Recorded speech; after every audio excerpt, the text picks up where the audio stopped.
Kalian pernah gak sih nonton film Bangku Kosong? Gue belum lagi. Gue juga gak nonton lagi. Nih, gue ceritain sinopsisnya ya. Jadi ini tuh ceritanya tentang satu murid yang disuruh guru barunya duduk di bangku kosong yang selama ini tuh gak pernah didudukin siapapun. Oh, kalau itu gue pernah dengar. Pernah dengar? Haha. Tapi setelah dia duduk di situ, banyak kejadian mistis yang menimpa murid ini. Oke. Nah, kali ini gue mau ceritain kejadian yang ada miripnya sama film Bangku Kosong. Hmm. Jadi ini cerita tentang salah satu SMA terkenal di Jakarta. Kejadian ini sekitar tahun 90-an. Jadi ada perempuan namanya Kika. Kika ini kelas 2 SMA. Kika tipe anak yang aktif di sekolah, dia ikut ekskul dan ikut OSIS juga. Pokoknya tipe-tipe anak gaul di SMA gitu Moy, Bi. Mukanya cantik, badannya bagus, benar-benar idaman laki-laki di SMA. Jadi waktu itu, pas hari Senin, pas bel sekolah bunyi, Kika tuh belum sampai, dia telat 15 menit. Akhirnya pas dia sampai sekolah, untungnya pagar tuh masih dibuka. Dia masih boleh masuk ke sekolahnya. Dia lari masuk ke kelasnya sambil ngos-ngosan. Kika nih panik banget karena jam pelajaran pertama itu tuh pelajaran matematika. Dan gurunya terkenal killer banget. Kita sebut aja gurunya nih namanya Pak Seno. Oke. Pas Kika sampai depan pintu kelas, pelajaran udah mulai. Kika di situ takut banget, tapi daripada dia bolos, akhirnya dia beraniin diri untuk ngetok pintunya. Pas diketok, tok tok, assalamualaikum Pak, maaf saya telat. Terus Pak Seno ini bilang, kamu ini baru hari Senin aja udah telat, sana duduk. Akhirnya Kika minta maaf dan langsung duduk di bangkunya Kika. Kika ini posisi duduknya tuh di pojok kiri paling belakang. Terus pelajaran udah dimulai seperti biasa. Dan pas banget di hari itu mereka ada ulangan harian. Pas Kika lagi ngerjain, Pak Seno tuh selalu ngeliatin ke arah Kika dari meja guru. Sampai Kika tuh gak fokus buat ngerjain ulangannya. Akhirnya Kika ngerjainnya buru-buru dan selesai paling pertama. Pas dia kasih kertas ulangannya ke Pak Seno, ternyata Pak Seno langsung nilai di situ juga. Setelah nilai ulangannya dikasih, ternyata Kika tuh kaget banget, dia dapat 5 nilainya. Dan Pak Seno juga agak marah bilang ke Kika, Kika, kamu kalau peduli sama nilai kamu, ketemu saya pulang sekolah ya di kelas ini. Di situ Kika setuju, karena nilai dia juga kurang bagus kan. Akhirnya bel jam pulang sekolah bunyi. Semua murid-murid udah siap-siap mau pulang. Tapi Kika tetap diem di kursinya sambil nungguin Pak Seno masuk ke kelas. Karena tadi mereka udah janjian kan. Ya benar. Kika nungguin kira-kira udah sampai 1 jam, gak datang-datang juga nih Pak Seno. Jam pulang sekolah anak SMA kan jam 3 sore ya biasanya. Iya. Berarti ini udah jam 4 sore, Kika masih di kelasnya dan belum ada tanda-tanda dari Pak Seno. Dan Kika sendirian nih. Sendirian. Oke. Akhirnya Kika mutusin untuk keluar kelas mau ke ruang guru buat nyamperin Pak Seno. Pas Kika mau keluar kelas, tiba-tiba Pak Seno ini datang.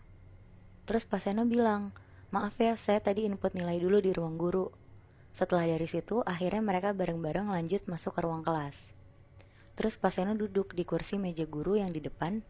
Kika narik bangku dan duduk di depan meja Pak Seno.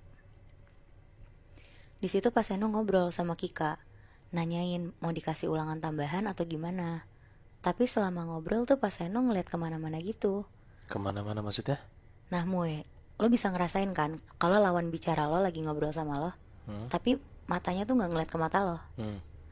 Nah si Kika tuh ngerasain dari si Pak Seno ini. Pak Seno ngeliat ke bagian badannya Kika terus-terusan Mue. Oh ini guru mata keranjang gitu ya, Bi? Iya. Terus. Terus pas banget tuh kondisi cuaca lagi hujan deras, jadi agak gelap kan, gak ada matahari. Cuma ngandelin lampu kelas yang gak begitu terang juga. Pokoknya ada momen dimana Pak Seno tuh nyentuh tangannya Kika, terus ditarik tangannya sama Kika. Sampai akhirnya Pak Seno maksa Kika untuk berhubungan badan. Anjing. Ya. Di situ Kika nangis-nangis bilang gak mau. Tapi Pak Seno tuh maksa banget mau Bi. Kayak diperkosa gitu akhirnya. Di kelas? Di kelas. Oh shit. Bangsat. Keluar dari kelas, Kika hancur banget rasanya. Dia nangis-nangis dan trauma banget perasaannya. Tapi dia ingat kata-kata Pak Seno tadi. Kalau dia bilang ke orang-orang atau orang tuanya sekalipun, nilai matematikanya akan selalu jelek. Bahkan dibikin gak lulus sama Pak Seno. Di situ Kika bingung dan gak terima banget akhirnya. Dia diem di kamar mandi sekolah, nangis-nangis gak berhenti. Pokoknya mentalnya tuh hancur banget. Besokannya, hari Selasa, satu sekolah dibikin geger karena OB sekolah nemuin Kika di kamar mandi gantung diri dengan posisi satu badan udah biru. Oh shit.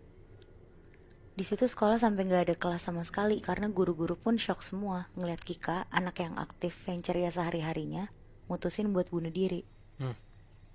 Pas Paseno dengar kabar itu, dia kaget banget dan seketika dia jadi nggak enak badan di hari itu. Pas Paseno dengar kabar itu, dia kaget banget dan seketika dia jadi nggak enak badan di hari itu. Paseno juga takut banget. Kika udah sempet cerita ke orang lain tentang kejadian mereka kemarin sore. Akhirnya Paseno izin pulang duluan.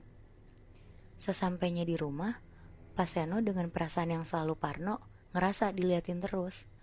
Kayak bener-bener ngerasa ada yang ngeliatin dia dari pojok atau ada yang ngikutin dia dari belakang gitu.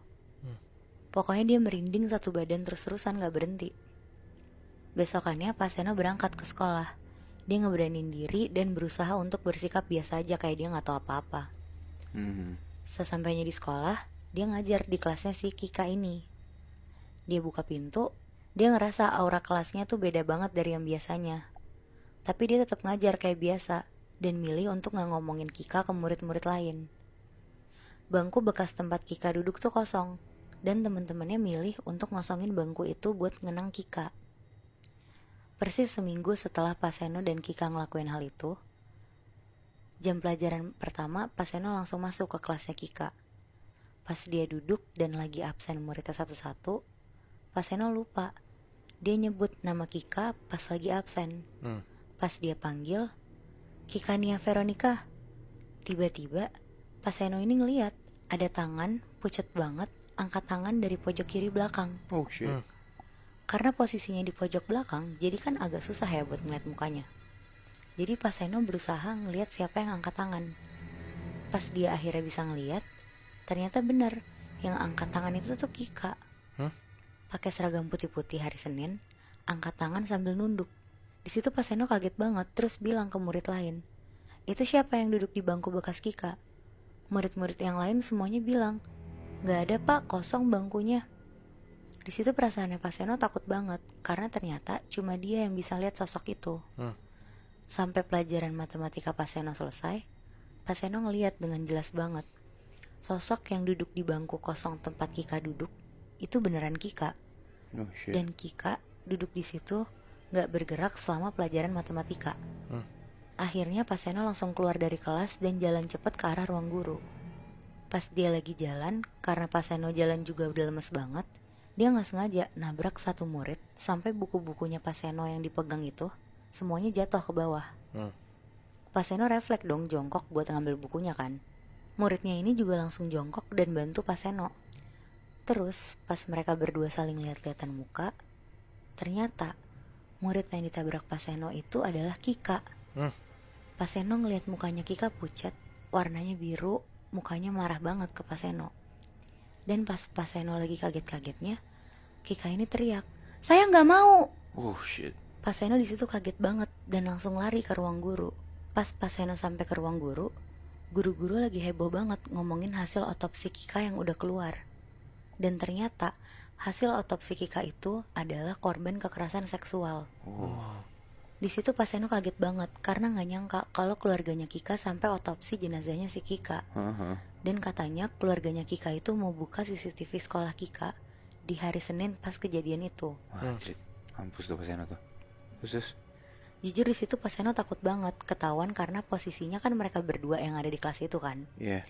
Pasti kelihatan kan di CCTV koridor sekolah kalau mereka berdua masuk kelas itu. Dan setelah kejadian Kika keluar nangis-nangis ke kamar mandi kan. Akhirnya Paseno pulang ke rumah. Selama di jalan pulang, Paseno ketakutan, gak bisa berhenti mikirin Kika karena takut orang-orang tahu apa yang dia lakuin ke Kika. Sampai akhirnya Paseno sampai rumah, Paseno bersih-bersih, mandi dan lain-lain. Pas dia mau tidur, matiin lampu, tiba-tiba Paseno dengar suara langkah kaki dari luar kamarnya. Dia dengerin makin lama makin dekat suara langkah kaki ini. Tiba-tiba suara ini berhenti dan ada bayangan kaki di depan pintu kamar Pak Seno. Pas bayangannya hilang, pintu kamar Pak Seno tiba-tiba kebuka kenceng banget tapi gak ada siapa-siapa. Pak Seno bangun mau nutup pintunya. Pas dia baru bangun dari kasurnya, tiba-tiba ada sosok perempuan pakai seragam SMA putih-putih, matanya merah melotot, baju putihnya berlumuran darah, satu badannya biru, ngerangkak di sebelah kasur Pak Seno. Bangsat. Tangannya nyentuh kasur Pak Seno. Mukanya marah sambil ngeliatin Pak Seno diem aja gak bergerak. Anjing. Di situ Pak Seno takut banget sambil teriak-teriak, "Kika, maafin saya janji saya akan mengakui perbuatan saya. Tolong jangan ganggu saya lagi." Setelah Pak Seno bilang gitu, gak lama dari situ Kika hilang gitu aja. Besok paginya Pak Seno datang ke sekolah. Di situ Pak Seno ngerasa guru-guru tuh ngeliatin Pak Seno dengan muka yang gak biasanya. Ternyata di sekolah udah banyak polisi karena CCTV di hari kejadian itu udah kebuka dan kelihatan di situ Pak Seno dan Kika berdua di dalam ruangan kelas. Dan ketika Kika keluar dari ruang kelas, dia nangis-nangis dan lari ke kamar mandi. Akhirnya Pak Seno ngajuin diri dan dibawa sama polisi terus diproses sesuai hukum. Setelah pengajuan Pak Seno, nyebarlah cerita tentang kematian Kika. Dan sampai sekarang, gak ada yang berani duduk di bangku bekas Kika. Anjing. Tapi itu parah banget, Moy. Gue penasaran sih. Tadi lu bilang SMA Jakarta kan? Iya, SMA mana tuh, Nat? gue gak berani nyebut namanya sih, Bi. Pokoknya dia di daerah Jakarta. Tapi sampai sekarang bangku itu masih kosong. Masih kosongnya sampai sekarang itu gue kurang tahu.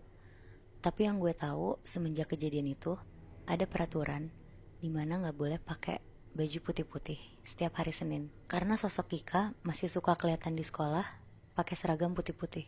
Nah lo tebak sendiri deh tuh di sekolah mana kira-kira.